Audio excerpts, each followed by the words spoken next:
Okay. എപ്പോഴും diary എഴുതുമ്പം അതിൽ date എഴുതുന്നതാണ് നല്ലത്. എന്നാലേ നമുക്കത് കുറേ വർഷം കഴിഞ്ഞപ്പോൾ അത് ഏത് ഡേറ്റാണ്, നമുക്ക് ഇത് എന്ന് നടന്ന സംഭവമാണോ എന്നൊക്കെ റിലേറ്റ് ചെയ്യാൻ പറ്റും. അപ്പോൾ ഇവൾ എഴുതിയ ഡേറ്റ് ഒന്ന് ശ്രദ്ധിച്ച് നോക്കൂ. Saturday 20 June 1942. അപ്പോൾ നമ്മൾ കണ്ടത് എന്താ, ജൂലൈയിലാണ് അവർ ഹൈഡിങ്ങിലേക്ക് പോയത്. 1942 ജൂലൈയിലാണ് അവർ നാസി ഗവൺമെൻറ്റിനോ അടുത്തുനിന്ന് രക്ഷപ്പെടാൻ വേണ്ടി ഹൈഡിങ്ങിലേക്ക് പോയത്. അപ്പോൾ അവൾ എഴുതിയത് 20th ജൂണിൻ്റെ റൈറ്റിംഗ് ആണ് ഇത്.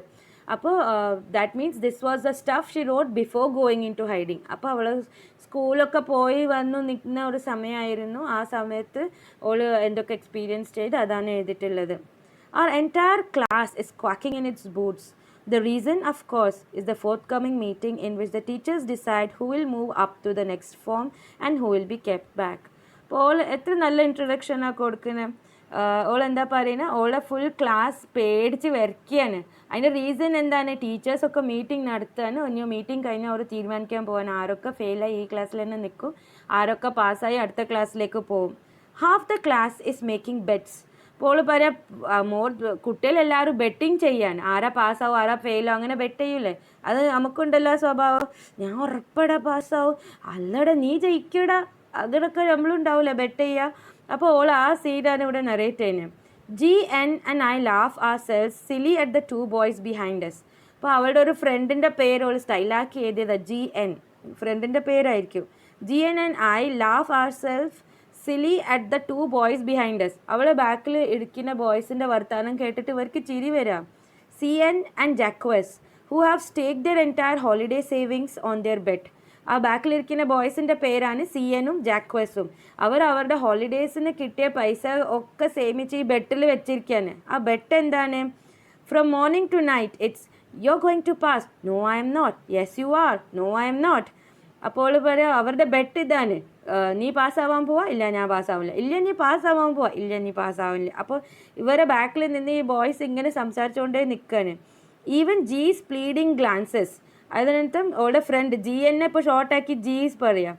ജീസ് പ്ലീഡിങ് ഗ്ലാൻസസ് മീൻസ് നോക്കി മതിയാക്ക് എന്ന് നമ്മളൊരു മുഖം ഉണ്ടാക്കൂലേ, മതിയാക്ക്, അത് പറഞ്ഞിട്ടും and my angry out bus, ഞാൻ ദേഷ്യത്തോടെ നോക്കി പറഞ്ഞിട്ടും കാൺ കാം ദം ഡൗൺ. അതിനങ്ങനെ എങ്ങനെ ചെയ്തിട്ട് അവർ അടങ്ങണില്ല, ഓരിങ്ങനെ തന്നെ yes you are fail, yes no I'm not, you are pass, no I'm not, അതന്നെ. If you ask me, there are so many dummies that about a quarter of the class should be kept back. But teachers are the most unpredictable creatures on earth. അപ്പോൾ all പറയാം, എന്നോട് ചോദിക്കുകയാണെങ്കിൽ ഈ ക്ലാസ്സിൽ നിറച്ചു ഡമ്മീസാണ്. Dummies means ഒന്നും അറിയാതെ ബുദ്ധുകളുണ്ടാവില്ലേ. And quarter means കാൽ ഭാഗം. Okay, about A quarter of the class fail ആവണം. ഫുൾ ക്ലാസ്സിൻ്റെ ഒരു കാൽ ഭാഗം അവിടുത്തെ ഫെയിലായി പോകണം. എന്നിട്ട് അടുത്ത ലെവലിലേക്ക് അവർ പോകാൻ പറ്റില്ല. പക്ഷേ ടീച്ചേഴ്സ് അല്ലാതെ തീരുമാനിക്കുക.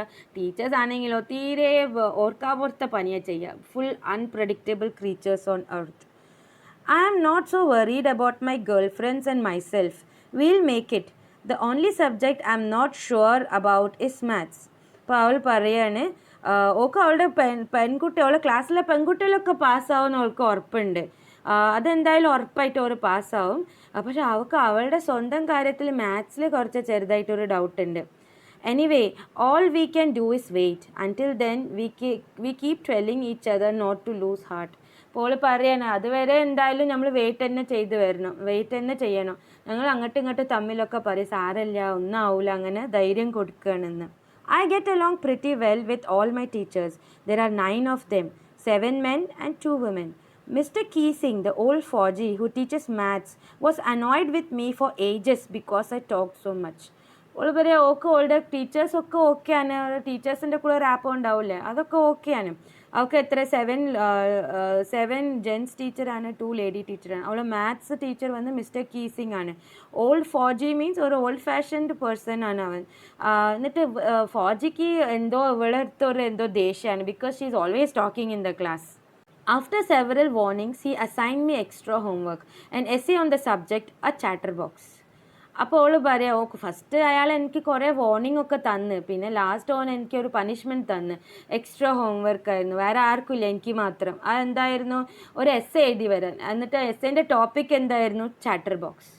Chatterbox means a person who talks continuously without stopping. That person we call chatterbox. അപ്പോൾ ആൻ വന്ന് ഫുൾ ക്ലാസ് ഈ സാറ് ക്ലാസ് നടത്തുമ്പോഴൊക്കെ സംസാരം അങ്ങനെ ഉണ്ടാവും നമ്മളെ ക്ലാസ്സിൽ കുറച്ച് കുട്ടികൾ ഇങ്ങനെ ഏത് നേരവും സംസാരം ടീച്ചറിൻ്റെ അടുത്ത് നിന്ന് ചീത്ത കേട്ട് stand on the bench, go out of the class, അങ്ങനെയൊക്കെ ഉണ്ടാവും. പക്ഷേ ഈ മിസ്റ്റർ കീസിങ് കൊടുത്ത പണിഷ്മെൻറ്റ് എത്ര ഇൻട്രസ്റ്റിംഗ് ആണ്. Write an essay and write on the topic chatterbox. A chatterbox? What can you write about that? I did worry about that later, I decided. I jotted down the title in my notebook, tucked it in my bag and tried to keep quiet. അപ്പോൾ പറയും ഇപ്പോൾ punishment കിട്ടി, പക്ഷേ ഇതിനെപ്പറ്റി ഞാൻ എന്ത് എഴുതാനാണ്.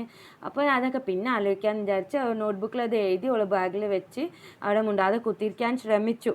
That evening, after I finished the rest of my homework, the note about the essay caught my eye. I began thinking about the subject while chewing the tip of my fountain pen. അപ്പോൾ all പറയാണ് അന്നത്തെ evening all homework കഴിയുമ്പം all എഴുതി വെച്ച not ഓൾക്ക് കണ്ടു. അപ്പോൾ ഇതിപ്പോൾ എന്താ ചെയ്യുക ആലോചിക്കുമ്പോൾ അവളുടെ പെന്നിൻ്റെ ബാക്ക് ഇങ്ങനെ കടിച്ച് ചൂ ചെയ്യായിരുന്നു. ഫൗണ്ടൻ പെൻ മീൻസ് പണ്ടത്തെ ഒരു ഇങ്ക് പെന്നൊക്കെ ഉണ്ടായിരുന്നു, ഹീറോ പെൻ എന്നൊക്കെ പറയും. ഇങ്ക് പെന്നെ പറയാം fountain pen. Anyway, could ramble on and leave big spaces between the words, but the trick was to come up with some convincing arguments to prove the necessity of talking.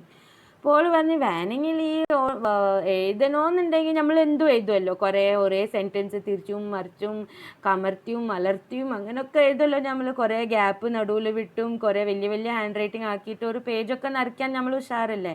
അപ്പോൾ ഓൾക്കതൊക്കെ അറിയാം. പക്ഷേ all വിചാരിച്ചാൽ അങ്ങനെ എഴുതിയാൽ പോരാ, നമ്മൾ എന്തായാലും ടോക്കിങ്ങിനെ പറ്റി നമ്മൾ ആക്കിയതല്ല സാറ്, അപ്പോൾ ടോക്കിംഗ് എന്തിനാ ഇമ്പോർട്ടൻ്റ്, അങ്ങനെയൊക്കെ നമുക്ക് എഴുതി കൊടുക്കാമെന്നുള്ള തീരുമാനിച്ചു. I thought and I suddenly had an idea. I wrote 3 pages Mr. Keesing had assigned me and was satisfied. I argued that talking is a student's trait and that I would do my best to keep it under control. അപ്പോൾ അവൾ പറയാണ് okay സാർക്ക് എഴുതി കൊടുത്ത് 3 pages all എഴുതി കൊടുത്ത് ടോക്കിങ്ങിൻ്റെ ഇമ്പോർട്ടൻസിനെ പറ്റിയിട്ട്. ആ sir was also satisfied with what she had written. ഓൾ എഴുതിയത് എന്താണ്, talking you can not say children should not talk because it is a trait of a student always talks but I will try to keep it under control. അത് കൂടി പോകരുത്, അത് ശരിയാണ്, പക്ഷെ കുട്ടികൾ എന്തായാലും സംസാരിക്കണം, അങ്ങനെയൊക്കെ ഓൾ എക്സ്പ്ലെയിൻ ചെയ്തു. But I would never be able to cure myself of the habit since my mother talked as much as I did, but if not more, and that there's not much you can do about inherited traits. അപ്പോൾ അവൾ കൊടുക്കുന്ന എക്സ്പ്ലനേഷനാണ്, ഞാൻ talking ചെയ്യാൻ കൺട്രോളൊക്കെ ചെയ്യാം, പക്ഷെ അതെനിക്ക് full മാറ്റാൻ പറ്റില്ല ബിക്കോസ് എന്നെക്കാളും കൂടുതൽ എൻ്റെ മദറായിരുന്നു ടോക്കറ്റീവ്. അപ്പോൾ അതൊരു പാരമ്പര്യമായിട്ട് കിട്ടിയ ഒരു ക്യാരക്ടറാണ്. അപ്പോൾ നമുക്ക് അതിനെപ്പറ്റി ഒന്നും പ്രത്യേകിച്ച് ചെയ്യാൻ പറ്റൂല, എന്നാലും ഞാൻ ട്രൈ ചെയ്യാം ടോക്കിംഗ് ഒന്ന് കൺട്രോൾ ചെയ്യാൻ, അങ്ങനെയൊക്കെ അവൾ എക്സ്പ്ലനേഷൻ കൊടുത്തു ആ എസ്സേയിൽ.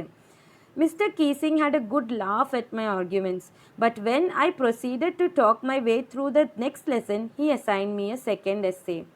അപ്പോൾ ആ എസ്സേ ഒക്കെ വായിച്ചിട്ട് മിസ്റ്റർ കീസിങ് ഓക്കെ നല്ല ഹാപ്പിയായി, നല്ല എഴുതിയിട്ടുണ്ടല്ലോ എന്ന് ചിരിക്കുകയൊക്കെ ചെയ്ത്, നല്ല ടീച്ചറായിരുന്നു. പക്ഷേ ഓൾ എന്താക്കി, ഇത് കഴിഞ്ഞിട്ട് പിന്നെയും ഓൾ ടോക്കിംഗ് തന്നെ തുടർന്ന്, ഓളത് നിർത്തണ്ടേ, ഓളത് ചെയ്തില്ല. അപ്പോൾ she talk the second lesson full she was talking. അപ്പോൾ മിസ്റ്റർ കീസിങ് എന്താക്കി, അവൾക്ക് ഇനിയൊരു എസ്സേ എഴുതാൻ കൊടുത്തു. This time it was suppose to be an incorrigible chatter box. അപ്പോൾ ഈ പ്രാവശ്യം കൊടുത്ത ടോപ്പിക് എന്തായിരുന്നു, ഇൻകൊറിജിബിൾ ചാറ്റർ ബോക്സ്.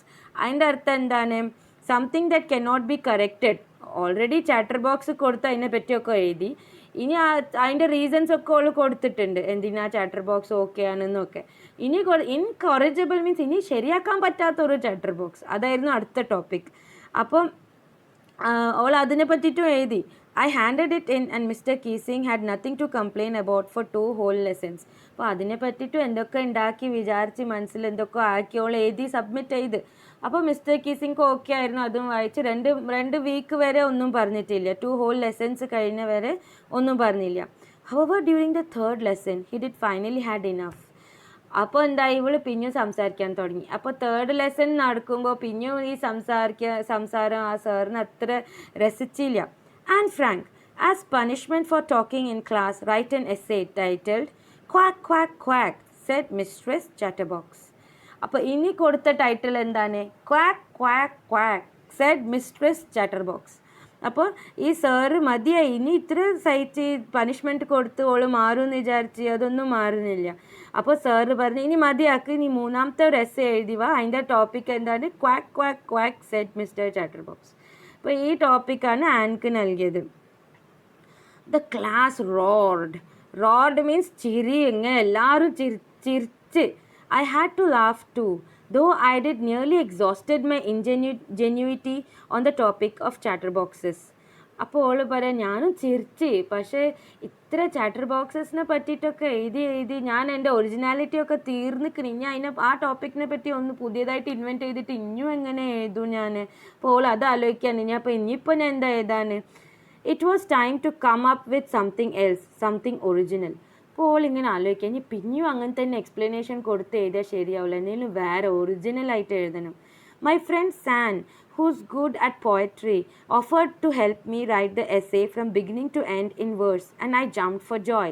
അപ്പോൾ അവളുടെ ഫ്രണ്ട് സാൻ ഉണ്ടായിരുന്നു, അവൻ നല്ല പോയട്രി ഒക്കെ എഴുതുന്ന ആളായിരുന്നു. അപ്പോൾ അവൻ പറഞ്ഞു ഞാൻ എന്നെ ഹെൽപ്പ് ചെയ്യുക സ്റ്റാർട്ടിങ് മുതൽ ലാസ്റ്റ് വരെ വേഴ്സസ് ആയിട്ട്, പോയറ്റിക് വേഴ്സസ് ആയിട്ട് ഞങ്ങൾക്ക് പറയാനുള്ളതൊക്കെ പോയറ്റിക് വേഴ്സസിൽ നമുക്ക് എഴുതി കൊടുക്കാമെന്ന് ഒന്ന് ഹെൽപ്പ് ചെയ്യാൻ ഓഫർ ചെയ്തു. അപ്പോൾ അത് കേട്ടപ്പോൾ തന്നെ ആൻ ഭയങ്കര ഹാപ്പി ആയിപ്പോയി. Mr. Keesing was trying to play a joke on me with this ridiculous subject, but I did make sure the joke was on him. അപ്പോൾ ഓള് മനസ്സിലാക്കാൻ മിസ്റ്റർ കീസിങ് വന്ന് എന്നെ എന്നെ കളിയാക്കാൻ വേണ്ടിയിട്ടാണ് ഇങ്ങനത്തെ ടോപ്പിക്സ് എനിക്ക് തരുന്നത്. അപ്പോൾ ഞാനിനി എന്താക്കണോ, ഞാൻ ശരിക്കും ഈ ജോക്ക് ടേൺ ചെയ്യണം, മിസ്റ്റർ കീസിങ്ങിൻ്റെ മേലേക്ക് തന്നെ ജോക്കാക്കി മാറ്റണം. I finished my poem and it was beautiful. It was about a mother duck and a father swan with 3 baby ducklings who were bitten to death by the father because they quacked too much. അപ്പോൾ അവൾ മൂന്നാമത്തെ poem എഴുതി submit ചെയ്ത് സാറിന്. എന്താ എഴുതിയത്, അതിൽ ഒരു മദർ ഡക്ക് ഉണ്ടായിരുന്നു, ഒരു ഫാദർ സ്വാൻ ആയിരുന്നു, അവർക്ക് കുട്ടികളുണ്ടായിരുന്നു. ആ കുട്ടികളൊക്കെ ഈ ഫാദർ സ്വാൻ എന്തിനാ അവർ കൂടുതൽ ക്വാക്ക് ക്വാക്ക് ക്വാക്ക് ചെയ്തതുകൊണ്ട് കൊന്നെന്ന്. അങ്ങനെ ഒരു പോയമാണ് അവൾ എഴുതി കൊടുത്തത്. അപ്പോൾ ഇത് കൊടുക്കുമ്പോൾ അവൾക്കൊരു പേടിയുണ്ട്, ഇത് ശരിക്കും വേണമെങ്കിൽ ഒരാൾക്ക് ഈ പോയം വായിച്ച് ദേഷ്യപ്പെടാം. ആ സാർക്ക് മനസ്സിലാവില്ല എന്നെ കൊണ്ടാണ് സ്വാൻ എന്ന് പറഞ്ഞ് ഞാനാണ് കുട്ടികളെ സംസാരിക്കരുതെന്നാക്കണമെന്ന്. പക്ഷേ what happened, the sir took it in a positive way. Luckily Mr. Keesing took the joke the right way. അപ്പോൾ അവൾക്ക് ഷി വാസ് താങ്ക്ഫുൾ. ഓക്കെ, ഞാൻ വിചാരിച്ച മാതിരി ഒരു ജോക്കിൻ്റെ മാതിരി തന്നെ മിസ്റ്റർ കീസിങ് അതിനെ എടുത്തു. He read the poem to the class, adding his own comments and to several other classes as well. അപ്പോൾ മിസ്റ്റർ കീസിങ് എന്തായി, ആ പോം കണ്ട് ഭയങ്കര ഇമ്പ്രസ് ആയിപ്പോയി. ആ ക്ലാസ്സിലേക്ക് ആ പോം വായിച്ചു കൊടുത്ത് പിന്നെ വേറെ ക്ലാസ്സിൽ ആ സാറ് വേറെ ക്ലാസ്സിലേക്ക് പോകുമ്പോഴൊക്കെ ആ പോയം എല്ലാവർക്കും വായിച്ചു കൊടുത്തു. അത്രയും നല്ല പോമായിരുന്നു ആൻ എഴുതിയത്. Since then I have been allowed to talk and haven't been assigned any extra homework. അപ്പോൾ അന്നത്തെ ശേഷം അയാളെ അലൗ ചെയ്ത് ഓക്കെ ഇതിന് ഒരു രക്ഷയില്ല, ഓൾ സംസാരിച്ചോട്ടെ എന്ന് പറഞ്ഞ് അയാളും വിട്ട്. On the contrary mister Keesing's always making jokes these days. പിന്നെ എന്തായി, ഓളൊരു ചേഞ്ച് നോട്ടീസ് ചെയ്ത് മിസ്റ്റർ കീസിങ്ങിൽ he is making more jokes all the time. അതായിരുന്നു അവളുടെ ഡയറി എൻട്രി.